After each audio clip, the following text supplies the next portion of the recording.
একদিন ভীম নামের একটি গরু তার বিশাল মোটর বাইকে চড়ে শহরের পথে বের হলো। সে ছিল একাকী পথিক। সে জীবনের রোমাঞ্চ উপভোগ করতে ভালোবাসত। সে শহরের উঁচু উঁচু বিল্ডিংগুলোর মধ্য দিয়ে বাতাস কেটে ছুটছিল। লোকজন অবাক হয়ে দেখছিল কিভাবে একটা গরু এত স্টাইল করে বাইক চালাতে পারে। কিন্তু হঠাৎ করে ভীম এক অদ্ভুত জায়গায় পৌঁছালো। শহরের এক কোণে একদল বাদর পার্টি করছিল। বনরাজ নামের বানরদের নেতা ও তার দলবল মদের বোতল খুলে তাসের আসর বসিয়ে হৈ হুল্লোড় করছিল। তারা ভীমকে দেখে চমকে গেল। বনরাজ বলল, ওহে বাইগলা গরু, তুমি কে?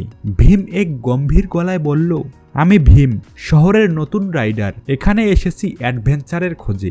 বানরের দল মুচকি হেসে বলল, তাহলে তোমাকে আমাদের চ্যালেঞ্জ নিতে হবে। তুমি যদি আমাদের সঙ্গে তাস খেলায় জিততে পারো তবে তুমি এই এলাকায় আসার অনুমতি পাবে। ভীম রাজি হয়ে গেল। খেলা শুরু হলো। বানরেরা ধূর্ত হলেও ভীম ছিল বুদ্ধিমান। কিছুক্ষণ পর সে বুঝতে পারল বানরের দল চুরি করে তাস খেলছে। তখনই সে ধমক দিয়ে উঠল, আসল মজা তো হলো সৎভাবে জেতায়। চলো এবার আমরা একটা নতুন প্রতিযোগিতা করি, কে আগে শহরের সবচেয়ে উঁচু ব্রিজ পার হতে পারে। বানরেরা রাজি হলো। প্রতিযোগিতা শুরু হলো। ভীম তার বাইকে চড়ে ছুটল আর বানরেরা লাফিয়ে লাফিয়ে তার পিছু নিল। শেষ পর্যন্ত ভীম প্রথম হলো। কিন্তু সে বানরদের হাসিমুখ দেখে বলল, তোমরা ভালো খেলেছো, কিন্তু সৎভাবে জেতাটাই আসল বিজয়। বানরেরা তার কথা শুনে মেনে নিল এবং তারা সবাই বন্ধু হয়ে গেল। এরপর থেকে শহরের সেই রাস্তা হয়ে গেল গরু বানরের বন্ধুত্বের প্রতীক, যেখানে কেউ প্রতারণা করে না, শুধু মজা আর বন্ধুত্বের গল্প লেখা হয়।